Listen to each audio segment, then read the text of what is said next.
Shortly before £1,000 tuition fees were first introduced in 1998, a landmark report by Sir Ron Deering had pointed out that employers were also, quote, major beneficiaries of higher education through the skills which those with higher education qualifications bring to the organisations which employ them. This led Deering to recommend that government should seek an enhanced contribution from employers towards the cost of higher education, or HE. Almost 3 decades later, these enhanced contributions have not materialised, even though tuition fees for students have risen from £1,000 to £9,535. A new report by Professor Dave Phoenix, Vice-Chancellor of London South Bank University, which was published in April by the Higher Education Policy Institute, says it is time to reopen the conversation about employers helping meet the costs of HE.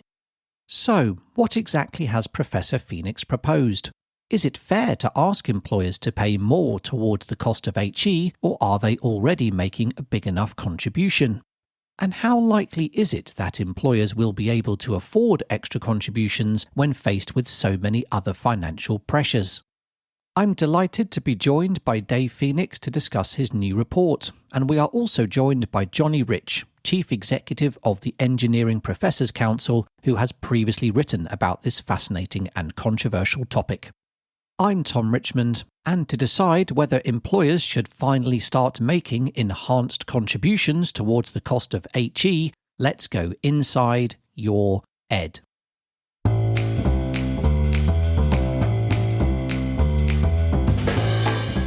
Welcome to Inside Your Ed, the podcast that looks inside the latest stories from across the education system in England, including primary and secondary schools, colleges, universities, and apprenticeships. You can listen to all our past episodes, subscribe to future episodes, and get in touch by visiting insideyoured.com.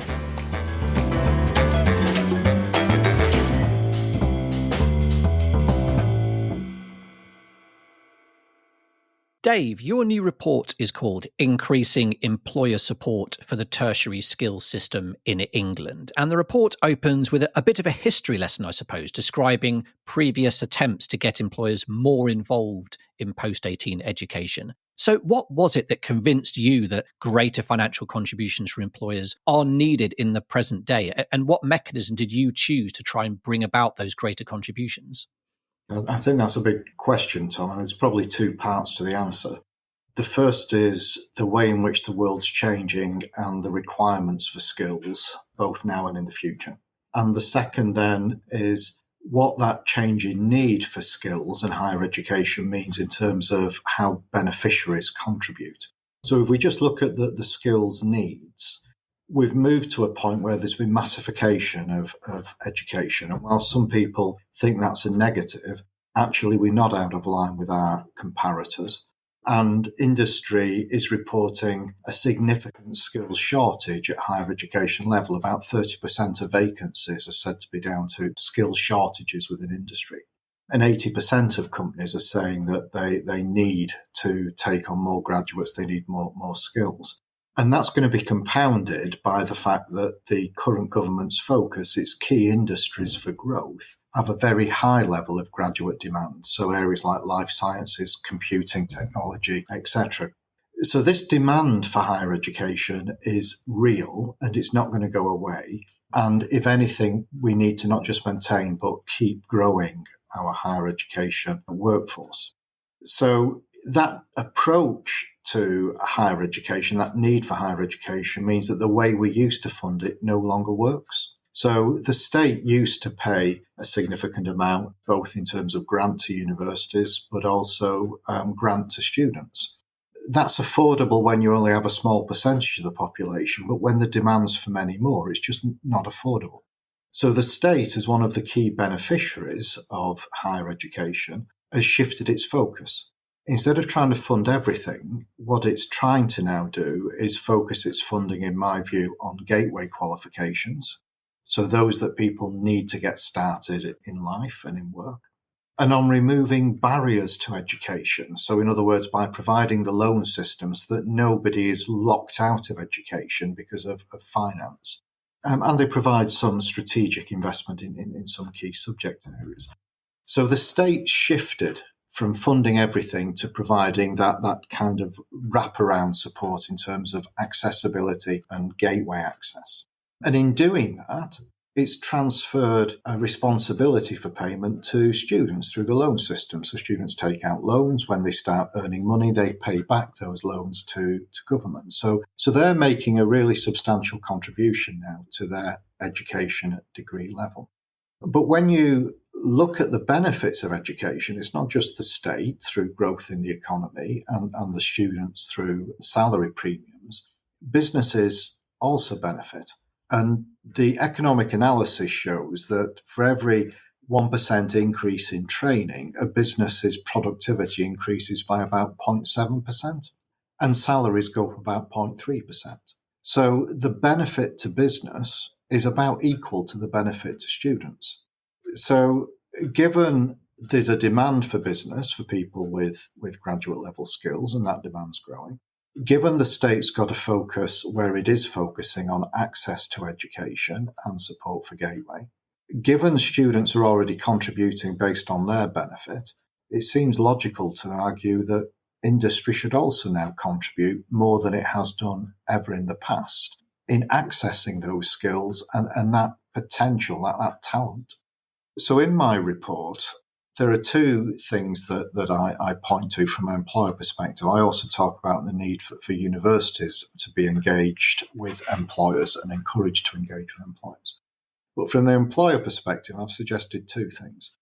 One is a very simple principle that given employers and students get roughly equal benefit in terms of the skills that are delivered through higher education, that employers should match the graduate payments.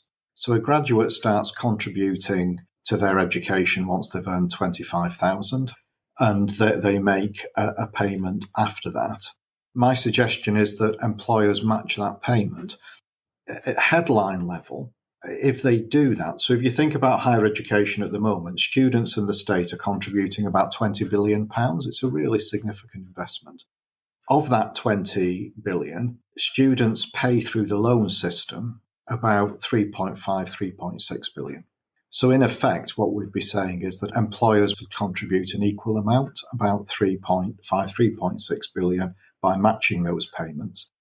The mechanism through which that's done, I think, is down to discussion with employers and with government to work out how best to implement it and the best system to do that.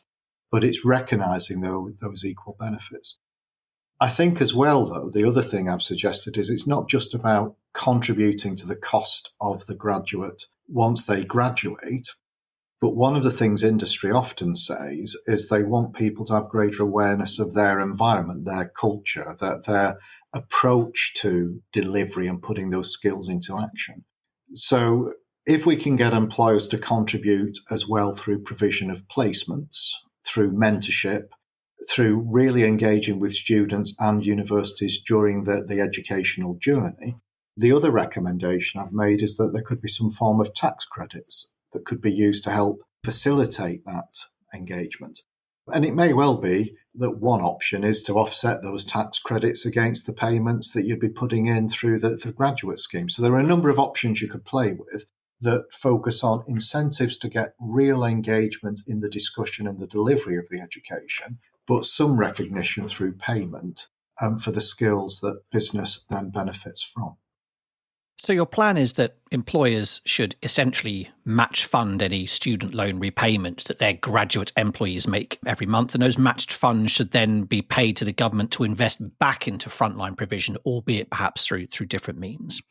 Johnny, a few years ago, you published your own plans for employers to invest directly in post-18 education. So briefly talk us through how you wanted to get employers investing more and how similar or different that is to Dave's new proposals. Yes, so this proposal of mine was first published by HEPI, the Higher Education Policy Institute, in 2018. The director of HEPI called it their most radical paper of the year at the time. It has become a lot more mainstream ever since. Dave's paper is a really insightful piece of thought leadership. I'm so grateful he's brought his formidable mind to this question. And I'm not going to claim my proposal is 100% worked up, fully working model, but it is a lot more of here's a proposal that you could actually put into action. And I hope Dave doesn't mind me saying that, because we weren't quite setting out to do the same thing. And there are some important material differences in what we're proposing as well. But given how radical my proposal was considered at first, I'm very grateful to Dave for swinging open the Overton window and making mine look distinctly mainstream. A key difference is that Dave has presented a very powerful argument that employers should foot the bill of further funding. I haven't gone that far. My aim was to give employers skin in the game of higher education so that we balance the provision of higher education to meet the demands of both students and of the labour market. At the moment, basically, what courses are on offer is decided by universities, who base that on whether there are enough 16-year-old decision makers who want to apply. So there is effectively no market mechanism that presses universities to consider whether these applicants will get jobs in 5 years, let alone in 35 years. And as a result, we've got these huge skill gaps and a productivity crisis that Dave's already talked about. But if universities were to have a financial incentive to balance the labour market with student ambitions, then they'll firstly ensure that they don't go offering courses that give off misleading signals about walking into jobs in, say, forensic science. I've got nothing against forensic science, but we have got, I'm trying to remember, I think it's around 8,500 people currently studying forensic science. And each year there are about 50 jobs in forensic science. So massive oversupply of that particular market. Great degrees, they'll go on and they'll get jobs, but not in what they thought they were going to get jobs in. The other impact it will have is that even if a student wants to study something like English and philosophy, which is what my undergraduate was, then of course I can still study that. But in the process, my university will have a real incentive to ensure that I graduate with a very clear understanding of what employability skills I've gained through my studies and how I can apply those to any work setting. So in your proposals, you talked about scrapping tuition fees and essentially shifting the direction of the money in our system. So just talk us through how that would work in practice. So there are several components to this. One is we get rid of tuition fees. As at the moment, students can borrow for their maintenance, but the tuition is paid for by these employer contributions. Employers, when they take on a new graduate, pay, like Dave suggested, an equivalent amount to the student repayment. So the student is repaying their maintenance loan at 3% of everything that they earn over £25,000. At the moment, it's 9%. So actually, I'm cutting the amount that the graduate pays to a third of what it currently is. The employer matches that, also 3%. So actually, as you can see, there's a third that's gone. There's another 3%, because at the moment it's 9%. In future, it would be 3% for the maintenance from the graduate, 3% from the employer for the tuition, if we want to call it that, but the university costs. And the other 3% is either going to be increased take-home pay for the graduate or a potential cost saving for the employer in the gross salary. Now, some listeners may be thinking, yeah, but there's 3% missing from the system. There's less money going in. Actually, my system is a lot more progressive than the current system. The current system means that after 40 years, the graduate stops paying anything back at all. Now, who does this benefit? This benefits those graduates who go on to be really rich. They're the ones who actually have paid off all of their debts before they get to that 40-year mark. And it's only the richest graduates who end up benefiting from that. Under my system, there's no need for a 40-year cutoff. Employers who employ graduates carry on paying back. And who do they end up paying the most back for? The very richest graduates who they are choosing to employ, for whom the 3% is actually a fairly insignificant amount. And it's in quite a long time in the future, by which time we will have seen productivity rebalancing. Now, the important thing is that this money, that this graduate levy that the employers pay, that needs to go back to the university where the graduate studied. This is another difference between Dave's proposal and mine. if it goes directly back to that institution, then that institution now has a vested interest in the lifelong employability of every graduate. They are, in effect, if you want to see it this way, selling graduates to the labour market. That's their product. As well as selling education to students, they are selling graduates to the labour market, and they need to make sure that their product is really what the market needs. Okay, so we've got Dave's new report proposing to get employers match funding student loan repayments. You've got your previous proposal, Johnny, talking more about replacing the tuition fee system with some form of employer contributions. But I guess regardless of which model we choose, in both cases, we are asking employers at some point to put their hands in their own pockets, and that money is then being directed towards HE and possibly our wider training system too. All of which is certainly possible, but the first and perhaps the most important question is, would this be fair? Dave, I can imagine that employers may retort that they already pay higher salaries to graduates, as we were just hearing from Johnny. They're already making contributions in the form of higher payroll tax contributions. So would extra contributions over and above payroll taxes be seen as unfair and might even make them less interested in employing graduates? I think this is one of the purposes I said behind my report was to try and start this debate and start to get employers to see themselves as part of the solution and part of the education system, because they do benefit. As I said, for every 1% increase in training, that they get about a 0.7% increase in productivity, and that's been shown by a number of economic studies. If you actually look at the funding employers are putting into training, then since 2005, it's dropped about 28%. So it cannot be right that employers are effectively getting access to skills that they say they need and having the development of those skills at higher education level effectively paid for pretty much by the student with backup support in terms of loan write-offs by the government. My view is that they have to take some responsibility moving forward, because the world we're in means that they require increasing numbers of people with these skills, and the system therefore needs to change. I think this question about tax and costs, the tax on companies within the UK is slightly higher than the OECD average by a couple of percent. That's quite true. But if you think of it from a student perspective, once a student's graduated and gets a job, they pay tax. But on top of that tax, they're having to pay a contribution for their study, and that's reflected in the higher salary. So industry pays tax in the same way the student pays tax.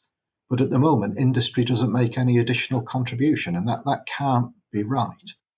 So I think that the debate and the discussion is really important, because I think if you try and do a single big lever shift, then the impact and the indirect consequences could be problematic.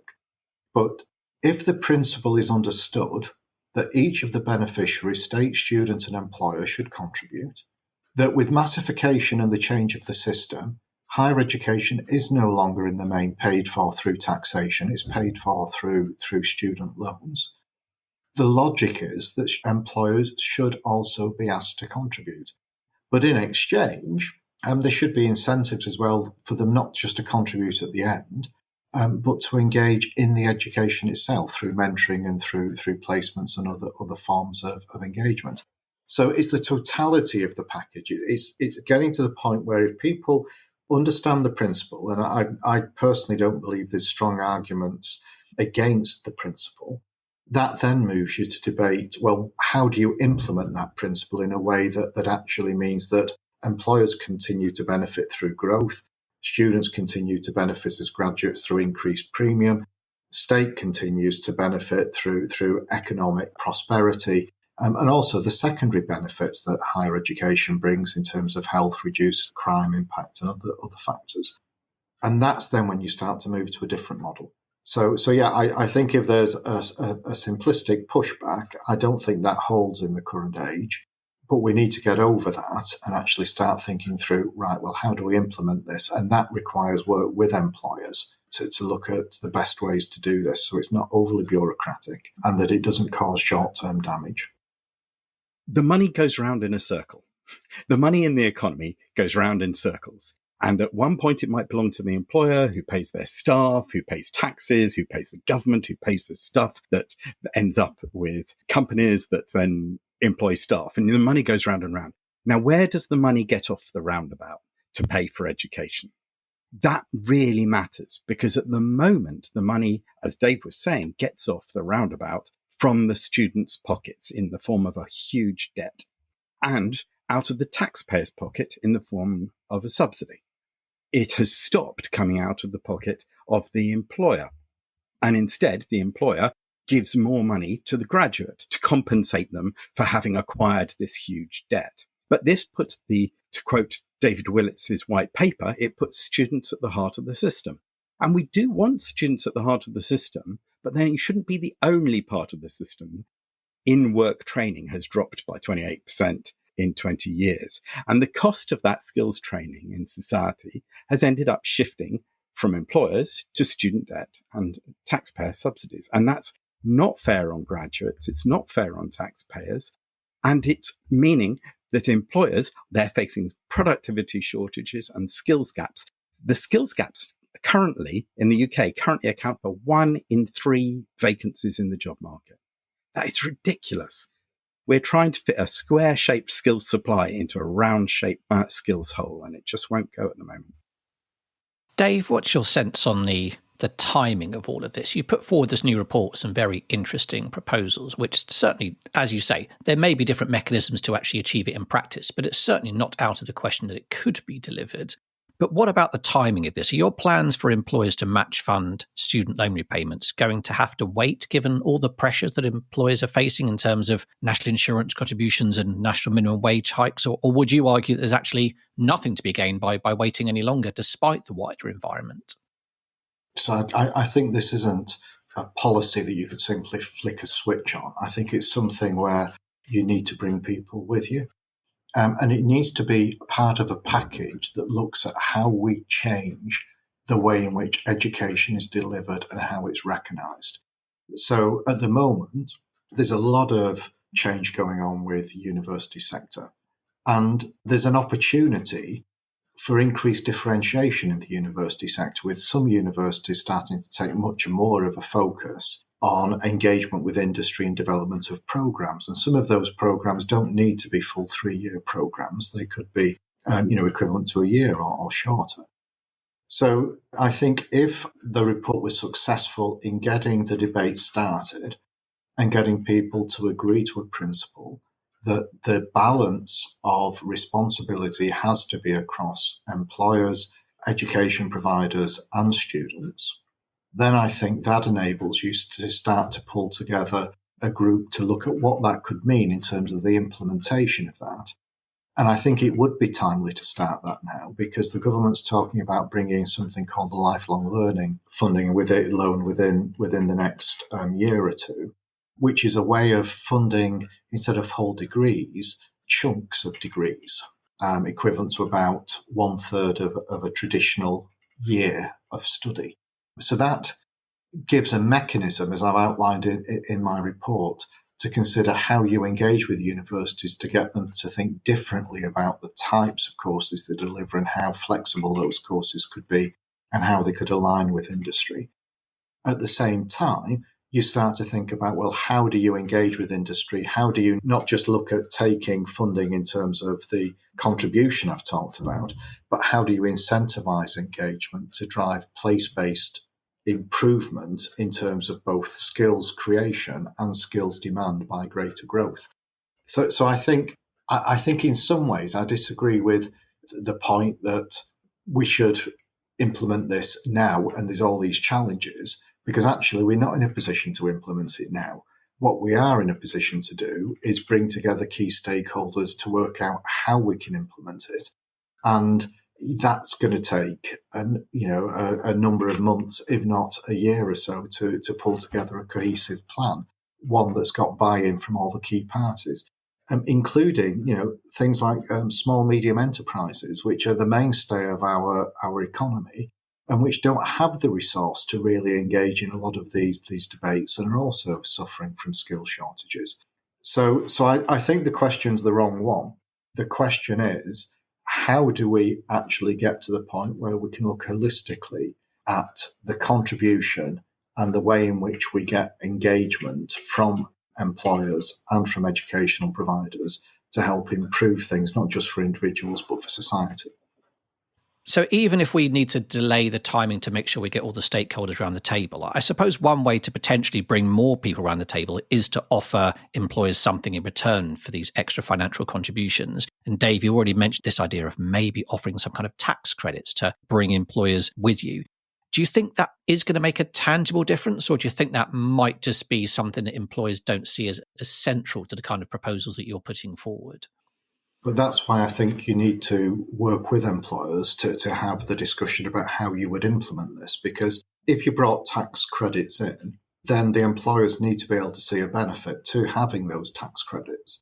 And if those credits could, for example, offset some of the payments that would be required. So in other words, if you as an employer have engaged with a university to provide mentorship or placements, you have incurred a cost to that. So you get some tax credits from that offset what you then have to pay downstream when you receive those graduates, because you've been a contributor to the education and training of those graduates. So I think by bringing this together in a mature discussion about how we change the dynamic so employers are able to be part of the solution and encouraged to be part of the solution, as well as actually having to make a contribution for the graduate skills that they benefit from. I think that's what then starts to give us a more joined up system. And it also enables us, through the other changes to the university funding streams that the government's going to be bringing in, to look at how we encourage universities to engage in that discussion, rather than just saying, like in the old days, in terms of Ford, well, you can have a car as long as it's got four wheels and it's black. You need to actually be able to have the opportunity for industries to seek flexibility in the nature of the courses that are being developed. Well, that speaks to Johnny's point from earlier about universities and HE providers potentially working much harder to meet employers' needs, certainly under the proposal that you put forward, Johnny, if you create a stronger financial link between those two parties. But I guess my question would be, is that going to be enough of a carrot to employers to say, well, you could get involved and you could influence HE a bit more? Johnny, do you think that is going to be enough of an incentive for them to engage with this sort of system, or will they just see extra contributions as a bit of a tax and write it off? As I say, my system is not designed around employers paying more unless they think that it's worth it to them to do so. That's the whole point of the structure. And also, as you asked earlier, whether it might put them off employing graduates. It's not my job to ensure that there are ever more graduates, although I genuinely think that there would be, because as David explained, employers value those higher skills. They're already taking them on and they're demanding them and paying a higher salary to get them. But making it more explicit that there is a cost for higher skills, I think is probably going to stimulate the right kind of things in the economy. And if employers then do decide, actually, we're going to train people ourselves, so be it. That's fine. I don't think they'll save much money in doing so. And they could do that right now, frankly. They're just choosing not to. In terms of an incentive, the biggest incentive for us all, employers, students, graduates, everybody in society, is the extra money that this could generate, the extra economic activity.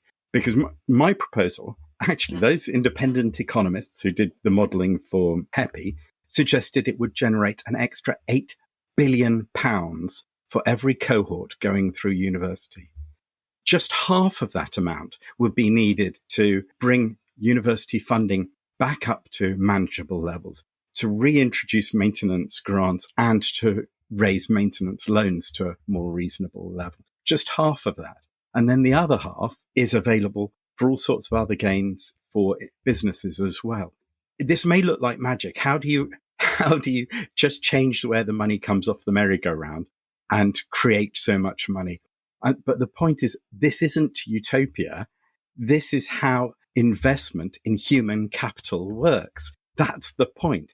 If you generate money by investing in human capital where the investment is needed, it will encourage growth, it will reduce the productivity crisis, and everybody benefits. and it will improve employability for individuals, and it will improve employability for employers who want to employ those individuals. It's a win-win.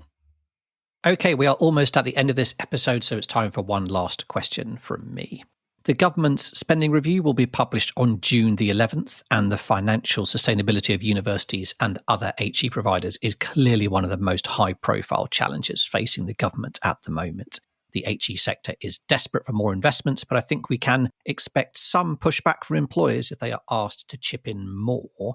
So my question is, if the government decides to introduce some form of employer contributions to HE, or indeed post-18 education more broadly, in the upcoming spending review, or even shortly after that, what do you think would be the most persuasive argument the government could use to win over employers? Dave, based on your new report, how would you advise the government to approach this issue of greater financial contributions from employers? I may be wrong, but I think that is an unlikely outcome in the spending review. But I think if you're engaging with employers, I think to point out that a third of vacancies roughly are currently due to a lack of access to skills, the increased demand for higher education, and the fact that for every 1% that's invested in training, you're likely to get a 0.7% increase in productivity, to me would be the key argument, in that it's showing businesses the link between the skills they're getting and what they need for growth.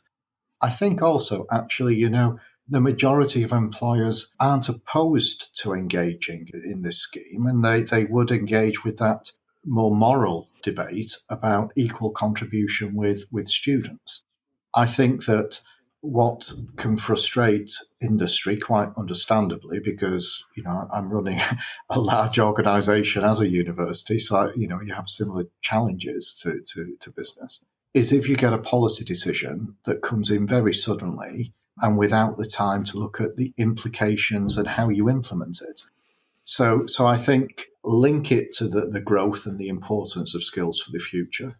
Encourage employers to have and give them the opportunity to engage in the discussion, and make sure there is a lead-in time that involves employers with the debate so that it can be managed rather than forced. Thank you, Dave. Johnny, what do you think is the most persuasive way to get reluctant employers on side? I think I agree with Dave that this is not a likely outcome of the spending review. I think we can hope the spending review might recognise the extent of the problem and might say that we're going to explore how to engage the stakeholders in resolving it. But to answer your question more directly, I think I would say to employers, do you want to carry on complaining about graduates who aren't job ready, about being unable to fill a third of vacancies because of skill shortages, and about the cost of training? Or do you want an HE sector that provides you with a constant stream of graduates with the transferable employability skills that you need? And do you want this to cost you only what you decide you can afford to pay according to the labour market? If so, that can all be delivered by the model I have proposed. And I genuinely think employers should be among its biggest fans. Thank you, Johnny. And that brings us to the end of this episode. My thanks to Dave and Johnny for sharing their thoughts on this very timely question of whether employers should be contributing more to our HE system. If you enjoyed this episode, then please do share it with others and leave a good rating wherever you get to your podcasts. And don't forget to hit subscribe to make sure you join me when I next go inside your ed. Bye-bye for now.